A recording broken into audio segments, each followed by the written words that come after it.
Hi, I'm Joy. Hi, I'm Lorraine. And this is Girlish Gurus. And Lorraine, why are we here? We're here to talk about mid-lifestyle topics for women who are 45 and older to help you live your best, healthiest, and most fulfilled life. We're also going to have lots of fun along the way. So let's get started.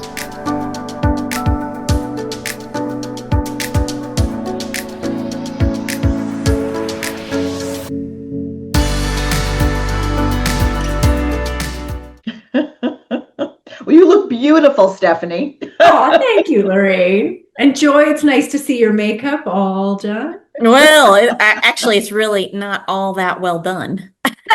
But we're going to talk about that. Joy and I are away on a business retreat, so we're not in our normal places. So that's why. Oh, nice. Where are you guys?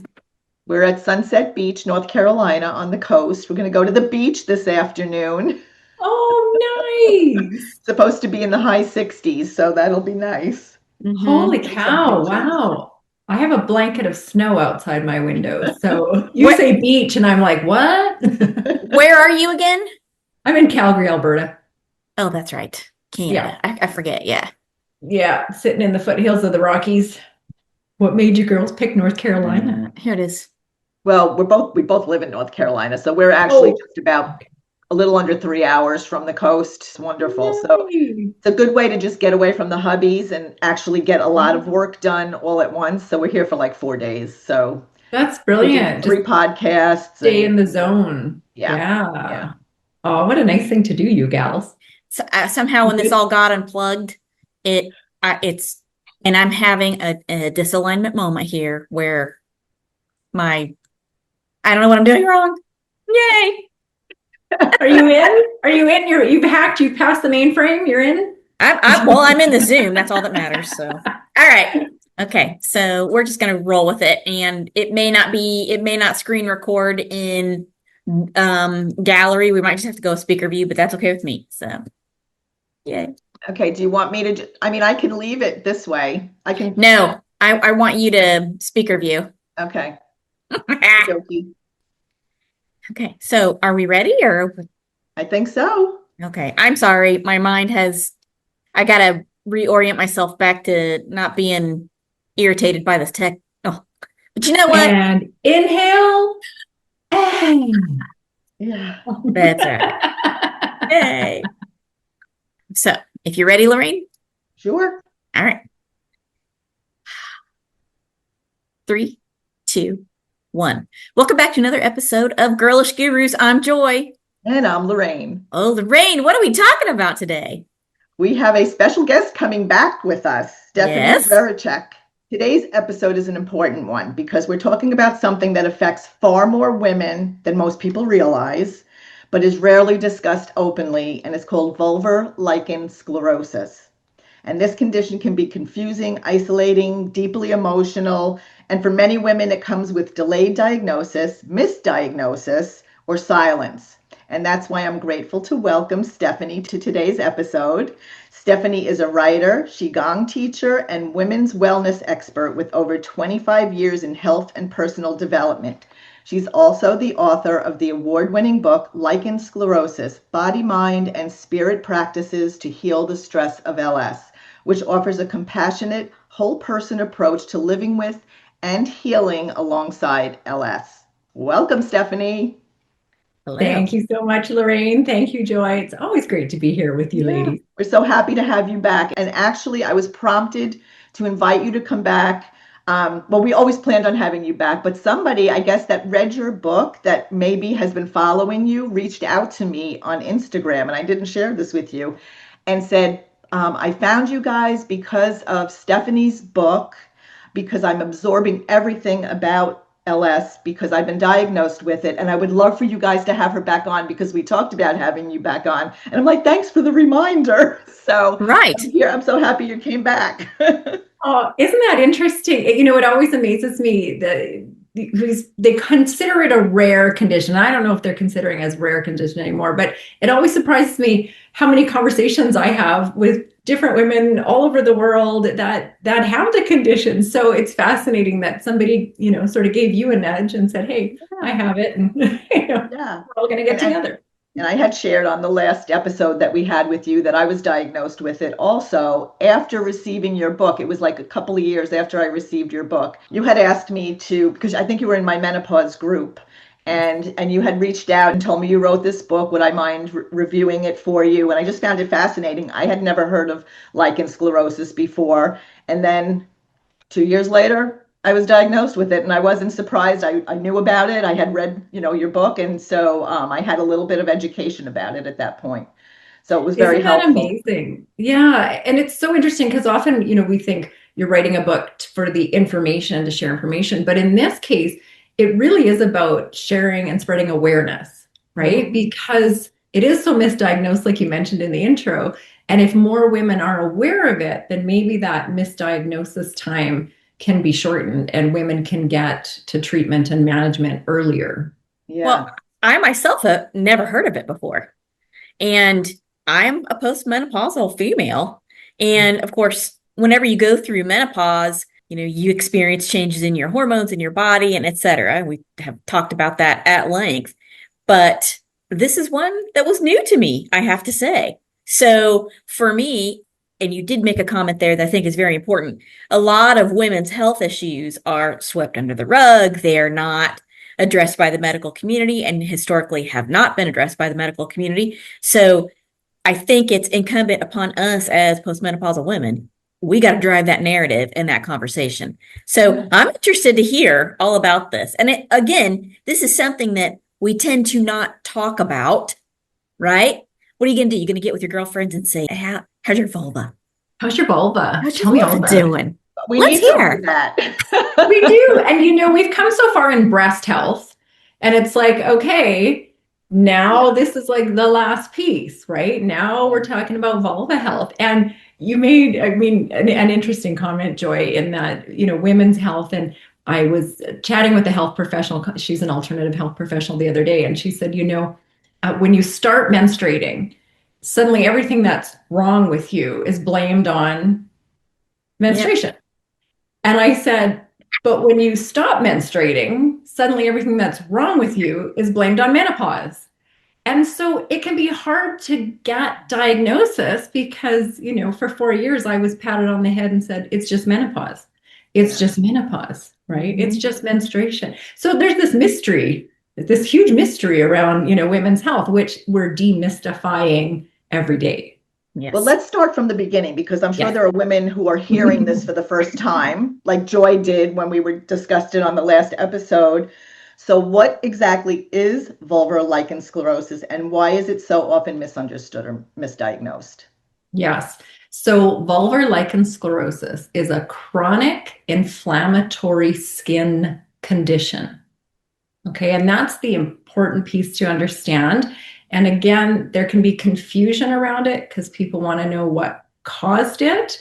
It is considered by most health professionals to be an autoimmune condition. So it's not contagious. It's not something you caught. And like most autoimmune conditions, there's sort of a soup of triggers that can happen, and it can be different for everybody. They've identified possibly hormonal imbalance elements to it, or a previous viral infection, so a serious childhood infection, or, like we see in autoimmune conditions, something triggers. But this is a chronic inflammatory skin condition, not contagious. It happens in the deeper layers of the skin of the vulva. Now, it can be very tricky for women to get to this, because they don't know. They've never heard of it, right? Majority of people never heard of it. Doctors have never heard of it. I'd seen so many doctors over the 4 years when the symptoms were at the peak and I knew something was wrong. This is not normal. And I'd be told, it's just menopause. And I would say, if this is just menopause, all menopausal women would be talking about how bad this is. And people weren't. I had friends in menopause and they weren't complaining about this. So I knew it wasn't just menopause. But because we don't talk about our vulvas, we don't go have coffee and, and hey, what's it looking like down there? So we don't have the conversation. And often women don't even bring it up to their doctors, or because through a woman's lifetime with her vulva, there's been at least one yeast infection And so we defer to that. Mm-hmm. Oh, it's a yeast infection. Just grab something from the drugstore. Oh, it's a yeast infection. Man, I can't get rid of this yeast infection because it's not a yeast infection. It's lichen sclerosus. So we have this delayed diagnosis because the doctors aren't aware, the health professionals aren't aware, and people don't know. I mean, I literally printed off information when I found it online and took my sheets to my doctor and said, this is what I believe I have. And she said, oh, yeah, you're right. Let's get you into a specialist. And that was the first, I kind of educated the doctor on this thing. And then it makes me wonder how many patients has she seen that she said it's just menopause to that it was actually lichen sclerosus. So it can be hard to diagnose in that way. Okay, so I do have a question. How do they diagnose it? Is there a test? So there is, I mean, there is a biopsy. So they'll do a skin biopsy and then they can actually see. I know, right, Joyce? Our poor vulvas, what they go through. Let me just get in there and clip a little skin off of it. Oh my God. Nobody wants a punch biopsy on their vulva. Now, I was fortunate that I saw a gynecologist in my city who is one of the vulvar specialists in the city. And so I didn't need the biopsy. He could diagnose it on site because he's so familiar with it and sees so much of it in his practice.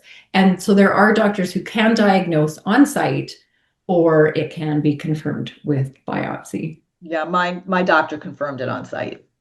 Yeah. Thankfully, she was educated in it. Yes. There's so many things that it could be that isn't lichen sclerosus. There's things that could be happening that are running alongside lichen sclerosus. So, we talk about menopause. Well, we have the GSM, genitourinary syndrome of menopause, and changes that happen to the vulva. That may or may not be lichen sclerosus. You could have lichen sclerosus and the GSM symptoms at the same time. So it can be a little tricky in that way to figure out exactly what's happening. Wow. So what are some of the symptoms of it? Like if a woman was having these symptoms, she should definitely get it checked out. So the big one, and keep in mind, every single person's unique. I mean, every body's different. Even though, you have 100,000 women with vulvar lichen sclerosus, they're all going to present a little differently. So it's really important to know, your own body. The main symptom that we hear of is the itch, the insane itch, which is why so many women get prescribed, it's yeast infection, and nothing's working. And the difference is because it's not coming from yeast. So it's not like a topical itch. It's like a breakdown in the dermal layers. Right? So think about, when you have a scar and it's healing and it's so itchy, well, imagine if you had this deep breakdown happening in the deeper tissues, how insanely itchy that would be. And yet you can't satisfy it because the tissues are breaking down. And what happens in lichen sclerosus is we have this sort of tear and repair cycle. The fragility of the tissue breaks down. The body lays down disorganized collagen. So it doesn't lay down this nice scar pattern. It comes in with, occasionally this cross-hatched, disorganized collagen. And now you tear again, but now you're tearing through. Very painful. Oh, yeah. Oh. So one of the things and this was funny because I said this phrase to my doctor and I didn't even know it was like a common phrase said by people suffering with lichen sclerosus. And I said, having intimacy feels like broken glass. And later when I was doing my research online for the book, I actually came across that phrase that people with lichen sclerosus use. And that's that tear, because that cross-hatching scar tissue gets laid down. You've got nerve fibers in there. And now you have that tear and repair cycle. And so it really is. It's not like, well, that was a little painful. It's a whole system response to it. So the itching, number one, I would say that's the main symptom, but there'll be rawness, redness. There could be tearing, tissue fragility. There can be the thickening of the tissues. That's the lichenification. So sometimes women will see like thicker and white. So the tissues, the spots of thickening may appear white, or the entire vulva may have this white sort of shiny appearance to it. So that's why when we look at the skin condition, it's a skin condition. Yes, but I also think one of the things that it's uncomfortable people to talk about are the parts of the vulva. Yeah. So I feel like, okay, if you don't want to hear about that, you can move it along. So I think we should talk about, okay, what parts of the vulva are affected? Now, let's Lorraine, break it down. Stop me if I'm overstepping or you're no, this is what we're here for. We want to educate these women to know what is going on in their bodies and make them aware. Like Stephanie said, bring awareness to this. Many women just think this is, I have a dry vagina. I've been told during menopause, you have a dry vagina, you have vaginal atrophy, and that's just the way it is. Use some lotion, use some whatever. Mm-hmm. So no, we need to have this conversation. Mm-hmm. Yeah, we do. Okay. And especially when you consider this rare condition, and 2 out of 3 of us on this call have it. Yeah. So how many other women are dealing with this? And it's funny because I like to consider myself an educated person. And yet, until I was diagnosed with LS, I was just calling it my vagina. Mm-hmm. I wasn't even making the differentiation between vulva and vagina. So LS is not a vaginal condition. It's not happening in the vaginal canal. It is happening at the vulva. Externally, and yes. It is. And because it's inflammatory, you can get everything from it's kind of a deep ache in the vulva to this irritation or itchiness around the hair, right? Because there's inflammation that's happening just under the surface and in the dermal layers. You can get the itchiness around the vulva itself. A lot of women are concerned with the change in architecture.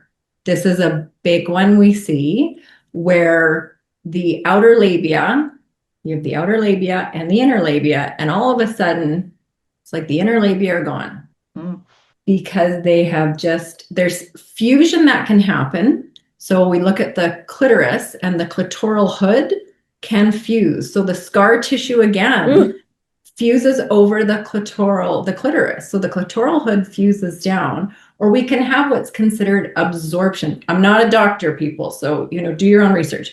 But absorption of the labia minora. So it's like 1 minute the folds are there, and then all of a sudden, sometimes from the bottom, they just sort of start to absorb back into the vulva. Now, if you follow some of the fascinating female urologists and gynecologists that I've been following, some of these amazing professionals, they will tell you that in menopause, this can happen naturally. So we can have the labial absorption just from lack of estrogen because we have hormone receptors in this part of the body. So as our hormones decline, we can see these changes naturally. Not alarming, not a problem. In lichen sclerosus, the changes can become problematic when the scar tissue begins to close around the urethra. So women can have issues with can't pee. You can't pee. Oh my God, what do you do? That's a medical emergency. Yeah. So this is why, we can talk about, it's the vulva, and it doesn't matter if the vulva doesn't look like it did when you were young. It's not about that. It's about the scar tissue. It's about urinary health. It's about comfort of the body, right? And in these systems. So it is important to manage it. It is important to know that that's what you're dealing with, because if it is just menopause, then those changes could impair your quality of life, but not become a medical emergency. In lichen sclerosus, it may become a medical emergency, and you also may have an increased risk of vulvar cancer. Oh my God. Okay, so wait a second. So lichen sclerosus. Don't alarm anybody. No. Well, I mean, but we want to educate. Sure, you want to know what the possibilities are. Okay, so lichen sclerosus is something that can affect women really in any age group for the most part, right? Wouldn't you say? So that's the interesting thing, because originally it was said to be in, menopausal and postmenopausal women. There are pediatric cases. These always make me a little sad. There are pediatric cases of lichen sclerosus. We see lichen sclerosus in young teens. We see lichen sclerosus in pregnant mothers. We see it right across the age spectrum. And then we'll see it in senior care facilities. And sometimes you'll have someone in our support group that says, my mom's in a care facility and they're not looking after her LS and she's in a really bad way. And, they're not addressing it and she can't care for it. So this is something that affects, right across a lifetime. Now, in your book, I think you said, because we haven't actually said the numbers, but like 1 in 80 women, right? I think it's like 1 in 80, something like that. Yeah, you know what? It was so tricky when I was trying to find the incidence. And again, misdiagnosed, delayed diagnosis, people not speaking about it, numbers not being recorded. So, kind of the best authority I could get. And I think that was the Victoria Hospital out of Australia. And they said 1 in 80 women. Which you talked about that a little bit as whether or not it was classified as a rare disorder or just because that was a case of misdiagnosis, of rampant misdiagnosis. Yeah. Okay. Yeah. And I mean, I tried to go back and see when was sort of the first case of LS, right? Like maybe it just wasn't acknowledged or nobody knew what they were looking at, but it goes back a long ways. It goes back over 100 years. So it's been around. They've been aware of it, just not on a wide scale. Yeah. And I'm sure it's more prevalent now, probably a lot of autoimmune diseases, right, due to our environment, all the toxins we're exposed to. I know in your book, you talk about gut health, how important that is. And especially when you were referring to the pediatric population that has been diagnosed with this, that gut health was addressed in that population. So yeah, our gut health is connected to everything. And of course, that is going to affect if we have an autoimmune disease and possibly preventing it, right? Epigenetics, you may be predisposed, but it's the effects of the environment on us. Yeah. And there are some sources that say that there is a genetic, a hereditary component. And so, even my gynecologist said, if you have a daughter, talk to her about it. Yeah. And one of the gals who leads one of our online groups, her mom had told her about it because her elderly mom had it. And that's how she was able to get such a quick diagnosis, because she was aware of it. The awareness was there. And then once the symptoms arose, she was like, I have the same thing mom has. Now, it doesn't always work that way. Not every, generation hands it down or shares it, but it can be. I think that the key word is, when we look at chronic inflammatory skin condition, it's inflammatory. So much when we're looking at health, it's inflammation in the body, right? And so for me, it doesn't matter if it's LS or anything else. I'm managing inflammation, right? On a daily basis, it's how am I managing my inflammation? What am I eating today? How am I nourishing my body? How am I nourishing my mind? Am I outside? Am I, relieving my stress? Am I regulating my nervous system? How am I managing inflammation? And I think that's a big key for women, especially when we get into menopause and postmenopause, because those hormones that were anti-inflammatory for us. And, we used to be able to go out and drink all night and get up the next morning, go to work. And we can't do that anymore because Who says? You can try. But we have a much more inflammatory response now, right? Because we don't have all those great anti-inflammatory hormones just float around in our bodies. Well, in that regard, in your book, you speak beautifully and honestly about the emotional and psychological effects of LS. So, and of course, all of that relates to the stress levels that we experience too. So why don't you talk about what's really addressed in conventional care? So like the psychological part of it is not addressed, right? So we didn't hold it up before, but this is Stephanie's book. Specifically, her book is about body, mind, and spirit practices to heal. So it is addressing those psychological and the important part of reducing the stress in our life. It's interesting because I had seen so many doctors in those 4 years when I was trying to get help. And finally, I had this new young doctor, loved her. And, I was going on, I think, in one appointment about gut health and inflammation. And she finally turned to me and she said, we're doctors. We're trained in a lane. If you want to work on something else, gut health, therapy, go see those people. And I was like, thank you for that truth. Because I think so often we go to the doctor and we expect them to be everything. Mm-hmm. We expect them to have this huge holistic outlook. They're seeing patient after patient. Sometimes they got 5 minutes. You got one thing you can talk about. And we're like, you should be my therapist and you should be my nutritionist and you should be and I really appreciated her honesty. And we're trained to diagnose and treat, diagnose and treat, diagnose and treat. Right. And so right away, I went off and built my personal care team. I was like, I feel awful about this mentally and emotionally. I'm having a hard time dealing with it. There's blame and shame coming up. There's some regret, and maybe I made some weird choices. And how did I get here? And how am I getting out of here now? And am I ever going to date again? And will I ever have, a healthy, intimate relationship? Like, there's so much that just starts bubbling up.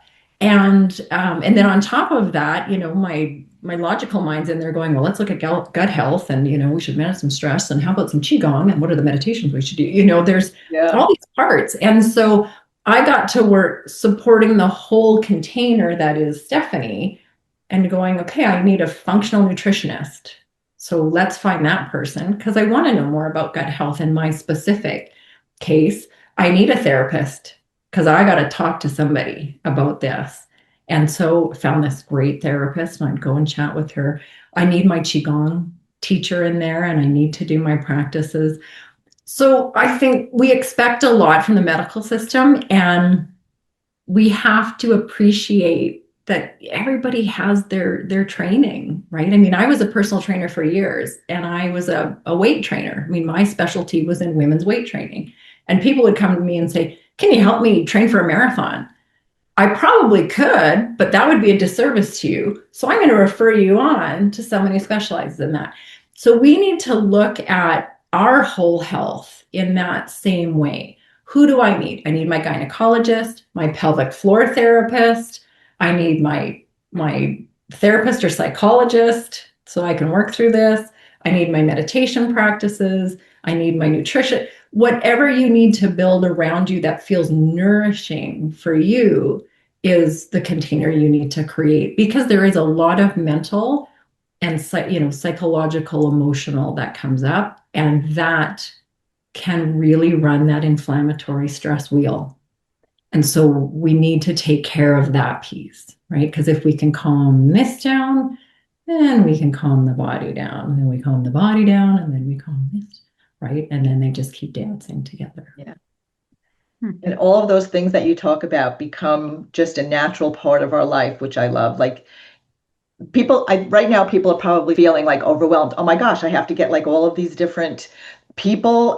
But once you feel good, and it's about feeling, you want to feel comfortable. You don't obviously, you want to prevent cancer, but you want to live your best life. So once you feel good, then you'll do the things that you need to do. And I don't think it becomes overwhelming. But as you're saying, you have this person, this person, this person. I could just see women out there going, oh my gosh, that's like overwhelming. But I think in steps, you do it in steps, and you find the things that work for you. And obviously you did. And you're doing a great job of educating women about that now.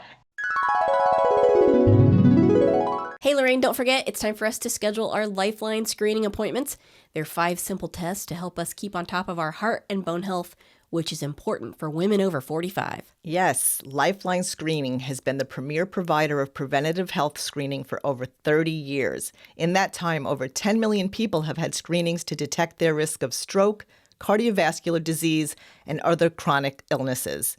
Lifeline Screening can provide meaningful benefits for your body and mind, and that's why they're committed to delivering accurate results and recommendations that could give you a healthier advantage in your everyday life, such as early detection of serious conditions, prevention of disease progression, peace of mind so you can enjoy life, savings with more affordable screenings, and no insurance required. Yep, and don't forget, by using the link in the show notes of this episode, you get a special offer available to Girlish Gurus listeners, so make sure and schedule your appointment. Get peace of mind now. Here's to your good health. Well, I think we do a disservice to women in general by normalizing discomfort at every level. Oh, yeah. Even as young girls, you're going to have uncomfortable periods. You're going to have an uncomfortable sex life. You're going to have it's discomfort. So I think that's the first thing we need to talk about is it's not a good thing to normalize discomfort and for you to be told by your medical professionals, well, that's just normal. And I just think that that's not a good thing. And we need to really attack that narrative and start saying, you know what? No, there are things that you can do and there are ways that you can manage it. And discomfort is not the norm and should not be. So, lichen sclerosus, what I've heard from you is that it can be genetic. There are a lot of different theories on what can cause it, but it could also be an autoimmune disorder. And autoimmune disorders, I'm starting to hear more and more about how they manifest as, possibly deeper issues. So in order to address those autoimmune disorders effectively, maybe we need to not just focus on a pill for the ill, right? So maybe you can speak to that a little bit because that's something I'm very curious about. Yeah. So, I mean, it's weird. I'm a little weirdly wired in that when something like that gets diagnosed, part of me is like, oh, poor me. Oh, this is terrible. Oh, how did this happen? But there's another part of me that's like, damn, this is interesting. Like, wow, this is cool. Let's go figure out about this. So there's a part of my brain that gets very fixated on disease and what causes disease and all of the emotional, the trauma. Like we can follow all the great thinkers. I talk about Dr. Gabor Mate in the book, right? Because I love his work on trauma. And he will talk about 80% of autoimmune is in women. And here's the 4 factors why he sees that happening. And us taking on responsibility for everybody and us putting our needs, last. Well, so he's got this whole interesting and for me, it's always about ask better questions, get more curious. And I know a lot of people, it's like, just give me a cream. I'm over this and I want to get on with my life. But for me, I think everything in life is trying to teach us a deeper truth or trying to show us something that we're not aware of or trying to reveal a mystery to us. So right away, as soon as I got the diagnosis, I was like, oh, okay, what is happening? It wouldn't have mattered if it was LS or something else. There's an imbalance. There's something going on. The organs aren't communicating. Keep in mind, I'm a Qigong teacher, right? So everything comes down to, are the organs talking to each other? And what's the organ health? And what are the energy pathways? And where are the stagnant energy or the energy blockages? And where do we need to open up the channels? And so that can be repressed emotions for sure. And Dr. Sarno's entire work on back pain over his lifetime with all his clients talked about repressed emotions and back pain. And so we know this, we know there's this element, right? That it's never one thing. It's not like, well, I broke this bone and now the bone will heal. There's something going on that's deeper in the body, that's in the cells, that's in the messaging, that's in the programming. So let's go figure out what that is. And then our thoughts and our mind and, everything's so connected. Our nutrition, because our gut health, our gut's talking to the brain, right? Everybody's in communication. So I think for me personally, if we don't look at all facets, if we don't hold the whole person, I'm even going to say the lineage, the parents, the grandparents, the mother, the culture, the environment, right? If we don't look at all of that, it's a disservice. I don't know that, maybe you'll heal just fine with a cream and wonderful. But for me, I'm like, I want to dive into the rest of it because I just think there's so much goodness to excavate. And then we have even more vibrant health, and not just for ourselves, but possibly for our family, for society, for the world. That's great. That is something I think we should all continue to work on a regular basis. Yes. So Stephanie, talk about creams, but what are the other things, like you talked about Qigong, but what are some of the steps that women can take other than medication? Yeah. To heal. So management is real. And like you say, everybody comes into the condition in a bit of a state of overwhelm. but it's bite-sized pieces. It's just pick one thing and do that, and then you'll add something else, and then you walk through it like anything else. You're not going to do everything at once. I didn't, I think I started with, I saw the GYN, and he said, okay, I'm sending you to the pelvic floor therapist. And I was like, that's cool. Every woman should have an amazing pelvic floor therapist, because you learn a ton, LS or not, you learn a ton. And then, then it was the functional nutrition. So I walked myself along, but I will say, LS or no LS, find a really nourishing topical to put on your vulva.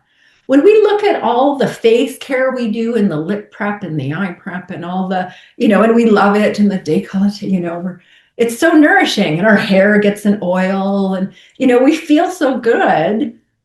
Give that to vulva. And especially, yes, and especially, menopause on, because we do have conditions of dryness that are not LS related. They are simply, in Ayurveda, it would be considered Vata stage related, but we do have a drier element later in life. And so find a lovely, it could be castor oil, a lot of women use. If you find that too thick, some women like coconut oil. You could use jojoba oil, is quite lovely. There's a huge market on vulva bombs right now that's kind of exploding. You don't have to spend a lot of money. No. I always have a jar of castor oil because it's just so good for so many things. I mean, I put it on my neck, I'll put it on my belly, I'll put it, anything that sort of aches, and I'll use castor oil. So I'll just put some castor oil on the vulva. Every night before I go to bed, something goes on vulva. And I've been in remission for like 4 years. But I would do this anyway, just as a lovely care practice for myself. Yeah, I was going to say, even women without LS, I mean, and just for the health of your vulva, I mean, just to keep it moist. And especially like you say, the older we get, estrogen decreases, of course, everything becomes dry. So yeah, I would recommend women just do it regularly. You moisturize your face, you moisturize your vulva. It's a beautiful care practice. And then the perineum, right? So if we move between the vulva and the anus, that whole highway, that whole sort of figure 8, and LS can affect the anal area. So the whitening, the scar tissue can also, so constipation is a real, like you have to, so again, just take a moment, get out of the tub, get out of the shower, right? Whatever you're doing, and then give some nice oil to that whole area, because it will keep those tissues supple and keep the elasticity, and, good for bowel movement health, good for vulvar health. Plus, the other thing that I think is important is we kind of become detached from our vulva. We sit on it. We don't know what it looks like. We don't know if there's any changes in it because we're not checking it. But if you're doing an evening practice, you brush your teeth so you notice, right? Oh, is that tooth a little chipped? What's going on there? Because you're doing it every day. So if you have an evening practice that involves the vulva and the anal area, you'll notice changes. You become in contact with that part of your body. You become more aware of that part of your body. And then that's going to improve your health with the vulva. There is a company, it is a company that does promote some a lotion that people actually have gotten great success with LS. It's by Medicine Mama, but they also sell a little mirror, a vulva mirror for you to use. So, because I know for me, I can't see anything, right? I need the eyeglasses. So it is a little magnifying mirror that you can use to examine yourself to see what the heck is going on down there. So I like that. They actually sent me one because, obviously I'm a menopause coach and whatever. So, but I thought that was so interesting that they included that in their product list for women's vulva health. I love that. We should give each other like menopause gift baskets, right? Like, like a birthday gift for you. Oh, you're in menopause, congratulations. And in there is, all these beautiful products that you can use for your vulva. And my husband's going to be like, what's this mirror for?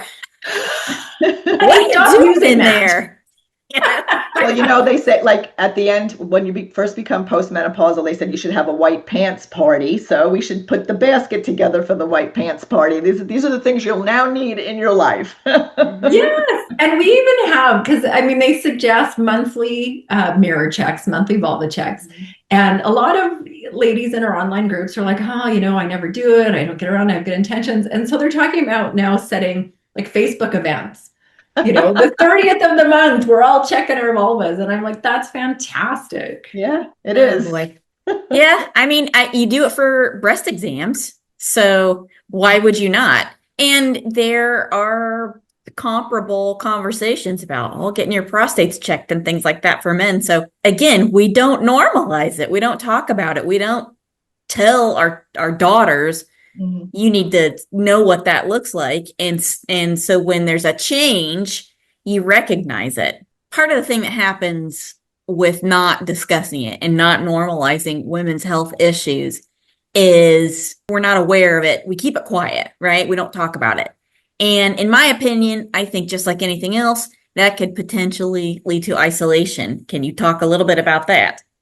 Yeah, it does for sure. And the first kind of my little joke, funny, not funny, is for people who come into the online groups and, they were just diagnosed with LS and they're devastated. And I always say, welcome. You're in excellent company because you are. There are amazing women who have LS, and we're still amazing women. That's we just right. happen to have LS. So you're in excellent company. You're not alone. There are hundreds of thousands of women who are diagnosed with it. There are more and more specialists every day who are working on it and on the management of it.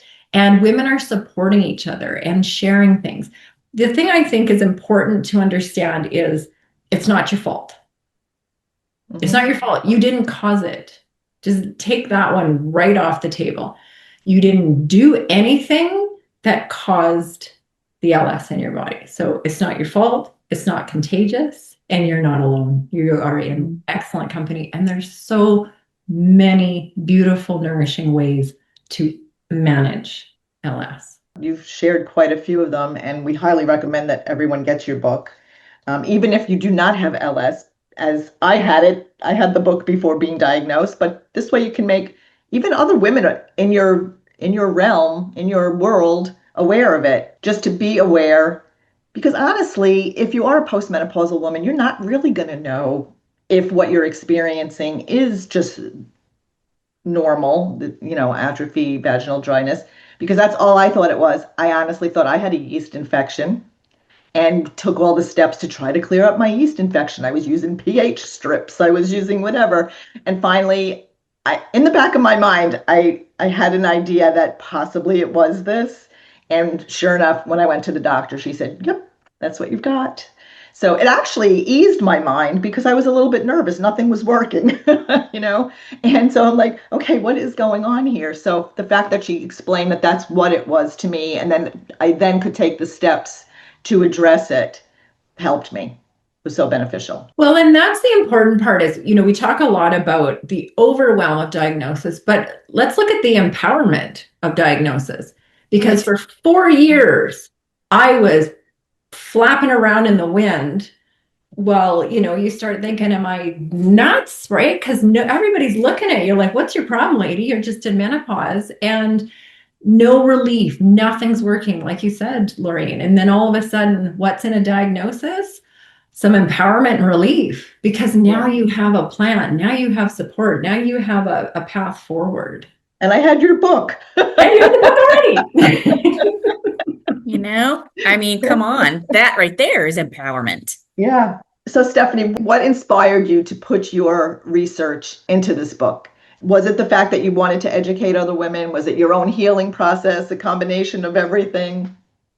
That's a funny question, Lauren, because when I was first diagnosed, I just dive into everything. So I start with, what does allopathic medicine have to say about this? Where is there any research on it? And then I move into what does traditional Chinese medicine say? What does Ayurveda say? What does, Tibetan healing say? I'll look at anything anybody's got on it. And so what I was finding was I'd go in, I'd read something that's interesting, and I'd put it into a Google Doc because I'm a writer. And so I have this sort of habit of, I want to reference that for later. I want to reference that for later. And suddenly this Google Doc was getting really big. And right away, I said to myself, we are not writing a book on this. We are not talking about, I'm not going out there and talking about my vulva. It's going to confuse my readers of all my other books. Nope, nope, nope. I don't need to throw myself out into the world and, be the poster child for LS. So you must do the thing you think you cannot do. Yes. I should have known. That whole conversation was already going, oh yeah, you got to be right. But then, that moment hits when I realize I have all of this research, and maybe everybody finds research more exhausting than exciting, like I do, right? And that women in overwhelm aren't going to want to go down the rabbit holes of what else is there. And then also, because of my background in complementary alternative modalities, that wasn't out there, right? I wasn't finding research on, what does 8 weeks of Qigong do for your LS? That doesn't exist. Nobody funded that study. So I had a teacher once that said, if there's a book you want to read, but it doesn't exist, then you must write it. And so I wanted to write something that bridged the gap. Right. So here's sort of, what LS is, here's what the studies and the research and the science is. And, here's my experience, what my specialist is saying, what my pelvic floor therapist is saying, what I'm doing. And then here's a whole resource of complementary alternative modalities that look after the emotional, that look after the mental, that are nourishing the heart, that are nourishing the spirit, that are taking a holistic approach to the whole being, not just isolating LS like it's this thing we need to fight or attack. Right. I was going to say, all of these things that you talk about in the book, all of these practices, all of the stress relief and nourishing your body, it helps everything in your body, not just the LS, right? It could help anything that's going on in your body. I love that. Yeah. Well, and for me, that's the point. Everything I've written is about the whole person, right? Body, mind, and spirit. I mean, body, mind, everything I do is body, mind, and spirit. How can we nourish the whole person, and then the family and the generations and, beyond? Yeah. Well, we talk about that a lot, Lorraine, how you should be doing the basics as best you can. Get good sleep, manage your stress, try to improve your vagal tone, those kinds of things. Watch your gut health, et cetera, et cetera. So yeah, we are right on board with you as far as that's concerned. And we talked a little bit about that too in the episode we did with the Qigong last year. Yeah. Okay, so that leads me to my next question, which is, if someone is discovering right now that either they have been diagnosed with it or they have persistent and chronic symptoms, what is the first grounding step they can take? What's the first thing you would tell them to do? Breathe. Breathe. Always. It's not going to go anywhere in this moment. It's just not. Nothing's going to change in this moment. So take a minute, take a beat, take a breath. The greatest gift someone gave to me was a craniosacral therapist. I have spinal injuries, so I go to craniosacral for my spine. And this lovely woman looked at me and she said, because some days, let me tell you, you're like, and she said, there is so much health in your body. And I just took that in. Ooh, I got to write that down. Wait. I need to hear that. And I need to tell my body that every day. There is so much health in my body. That's a good one. Oof. It is a good one. And, from the Qigong perspective, we're always, smiling up the organs and smiling up the tissues and smiling up the body. We're promoting, we're cultivating wellness, literally every day. So a foundational practice is, just like you're addressing inflammation every day, are you cultivating illness or are you cultivating wellness every day? Ask yourself that, because the mind will start going. And if you check in at any given moment, am I cultivating illness right now or am I cultivating wellness? And so what's the one next practice you can do for that well-being? And it might be, I'm going to go and find myself a beautiful, nourishing topical. I'm going to treat my vulva with this topical every night before bed. Or maybe it's, I'm going to soak in the tub because that feels nourishing and gives me relief. And so I'm going to do that for myself every day. Or maybe it's, I love to go walk outside because that brightens my spirits and reduces my stress. So it might be different for every single person, but the grounding piece is to understand that even though LS is present, there is so much health in your body. So let's expand and cultivate more of that health in the body. I could listen to you talk all day. I know. I love it. I love it. Even, yeah. I just feel calmer. Stephanie calm our senses. Do you want a fun? I'll give you. I have a Qigong practice for LS. Of course I do, because I'm a Qigong teacher and I have LS. So do you want me to give you my Qigong practice? Yes. Let's do this. We'll end with this lovely practice, because Qigong works on the energy channels, but we know from studies, Qigong promotes circulation. It assists with lymphatic flow, right? So these are real health helpers that we need, especially for lichen sclerosus, because we can have reduced circulation and impaired lymphatic flow. So what we do is we cup our hands, and just like, when we did our Qigong, we cupped all over the body. We're going to cup in the quad, the crease, right? Where the lymph is at the groin. Back a little bit further. We're going to cup right there. All right. So I do this every time. When I get up from this call, I will do this. So every time I get up from sitting on vulva and compressing down on the pelvic floor, I will do a minute or so. I'm doing it now. Promote circulation. Yeah. I mean, you can do it sitting. It's better if you stand, but you can do it sitting. I will promote circulation, right? Wake up the body. Get the blood flowing. Get the lymph going. Okay. And then after you do that for a minute or so, either side of the tailbone, moving all that stagnant energy. Okay. Right? So we're promoting circulation, the tailbone, the pelvic floor, the pelvis, the vulva, the anal area. I got short arms, so it's hard to get all the way down there. You can go into the sides of the hips, right? The vibrations going through the whole pelvis. And then take a deep breath in. Let it go. So anytime I get up from sitting, whether I'm watching Netflix or I'm at my desk or if I'm riding my bike, I do that. So several times a day. Promote circulation, promote energy to the vulva, promote vitality to the whole body. Thank you. Thank you. Very nice. Boy, we're doing that. Oh, well, yes, absolutely. That is an excellent way. I love it how whenever you come on, you've always got some type of exercise we can do. Yeah. That's a good I got a big toolbox, the whole thing is empowerment. What practices can we empower ourselves with that we enjoy, that nourish us, that make life fun, that lighten us up? Now, do you have an actual course that people can sign up for these exercises, or is it just your Qigong classes? Is it separate? I have the Qigong. Yeah. So I have the Qigong for Menopause 5-week online course.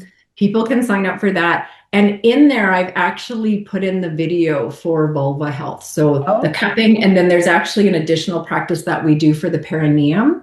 So I do have that vulva cupping practice in there because I thought nobody else is talking about that. We definitely will put those links again, and we're also going to link your previous chat with us so people can go back and look at that also. So we'll have all of that in the show notes, and the link to your book as well.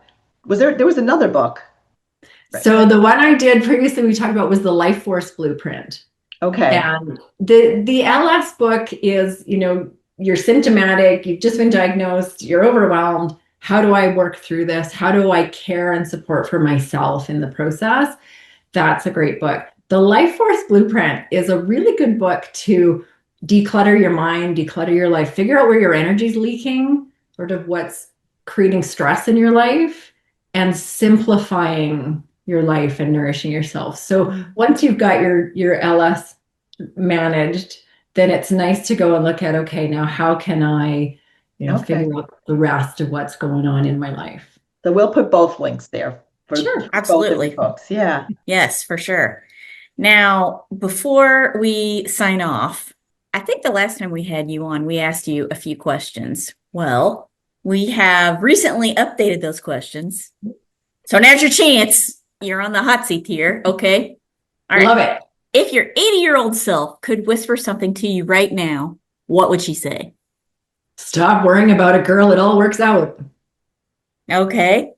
I love that. Yes. Hey, we've been talking about that all week, Lorraine. Yeah. Okay. Number 2, what's your midlife superpower? The thing you never realized you'd be this good at? Okay, I always joke to my kids, my superpower is parallel parking. I'm freakishly good at it. It's a weird thing, but my superpower is amazing parallel parking. But I will say my menopausal midlife superpower is, God, the ability to, like, I don't want to say shine, but to be lit from within, even when I haven't slept, even when I'm feeling crappy, even when, things are not going great. There is just this well of happiness that just lives somewhere in my body that I can bring out at will. Joy, do you know what that is? Dispositional Optimism. Yes. Yay!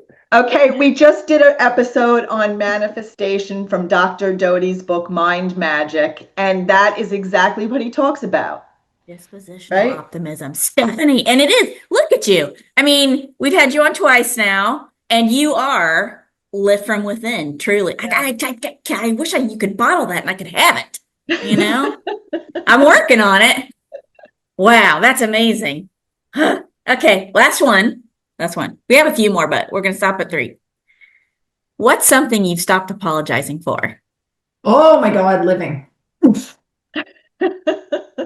Honestly, I'm a terrible, I didn't know fawning was like not a good thing until a few years ago when a therapist friend of mine, I was helping her write her book, and she was like, and fawning. And I was like, what do you mean fawning? And she's like, people pleasing. That's not a good thing. That's something I need to address. So yeah, I mean, apologizing for everything, people pleasing, I just don't anymore. I don't apologize unless I have hurt someone. Yeah, intentionally. Yeah. And I mean, not I'm intentionally, Canadian. but yeah. So in the grocery store, it's like I step in front of someone's cart and I'm like, I'm sorry. And now I'm like, I just say, excuse me. I'm not sorry for stepping in front of your cart, but excuse me. Yeah. I love Canadians. I do. Yeah, I do. Oh, so good. This is such a good, actually, while we're sitting here talking, I have thought of a couple more things we could actually talk about once again in the future. Maybe we will do that, but you'll definitely be back on. We'll talk about that other book too. Oh yeah. And I have another book coming out, and it's funny you talk about manifestation because this is a funny book, but it's fascinating, and it's a whole way to manifestation that nobody would ever consider. Oh. And then we have a whole other, let me tell you, ladies, POTS and dysautonomia and the female population. We will get there. We will get there on another day because that's a major topic I've been researching. And okay, you definitely need to come You're going to have to spell that one out in an email. We'll talk about that. Now, I do want to point out a couple things again, and that is, first of all, we are going to have a lot of links and everything in the show notes. So please go check out Stephanie's books, and this one in particular. Share this information amongst your peer groups, amongst your ladies, and maybe we start a phenomenon of a Vulvar hour cocktail party. I don't know. Did I say that right? It's cocktails with your vulva. Do it. Cocktails with vulva. Vulva doing. Yes. Spill that vulva tea. How's it doing? I love it. I'll be there with bells on.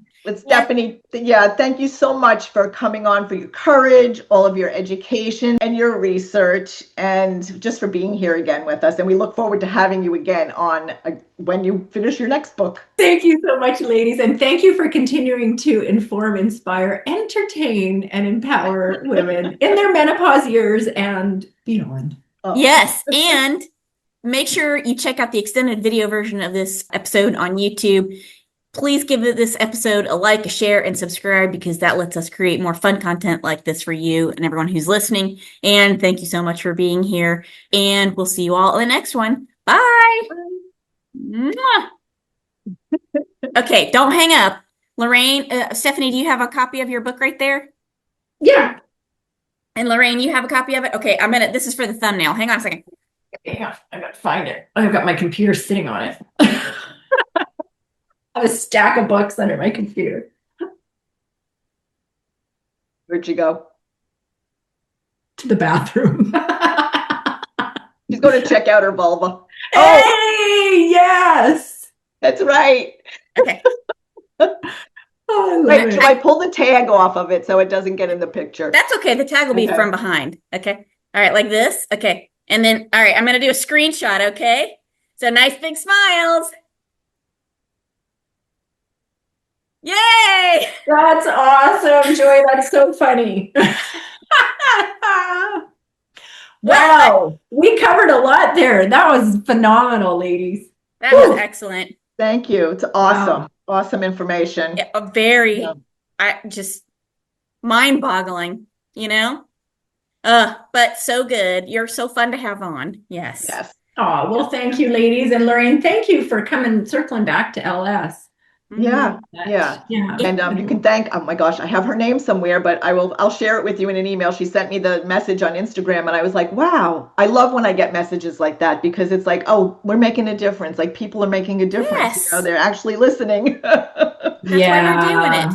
And awareness. So good. If you have an idea of something you want to talk about, I think your information is always critical and information and interesting and infotainment, So yeah, please let us know. Oh, thanks so much, you gals, for doing this and shining a light on it, and Lorraine for being brave enough to chat about it. Yeah, for sure. No, thanks as always. Depending on where I am in Calgary, maybe we could have a cup of coffee together. Oh my God, that would be amazing. Yes, when you're coming through, because I'll drive. I'll be running by the train. I'll be on my bike. Lorraine, how's your vulva? Right. Yeah, let me know, because I will make my way to you wherever you are, even just to give you a hug. Yeah. I love it. I'm jealous. Excellent. All right, ladies, have a wonderful vacation. Thanks, you too. Bye. Okay, much love. Bye. Thanks for listening to this episode of Girlish Gurus. We hope you'll join us next time for more fun and inspiration. Be sure to check the description of this episode for links and information about the topic, and you can find us on our social media platforms, starting with Instagram, Facebook, and now including YouTube. You can find us by searching Girlish Gurus, and you can also check out our website, girlishgurus.com, for more information on us, our projects, books, and our growing community. And don't forget to download this episode, give it a good review, and share it with your girlfriends. We would also love to hear from you in the comments, because the more interaction we get, the more episodes we can post. Thanks, everyone. Bye. Bye.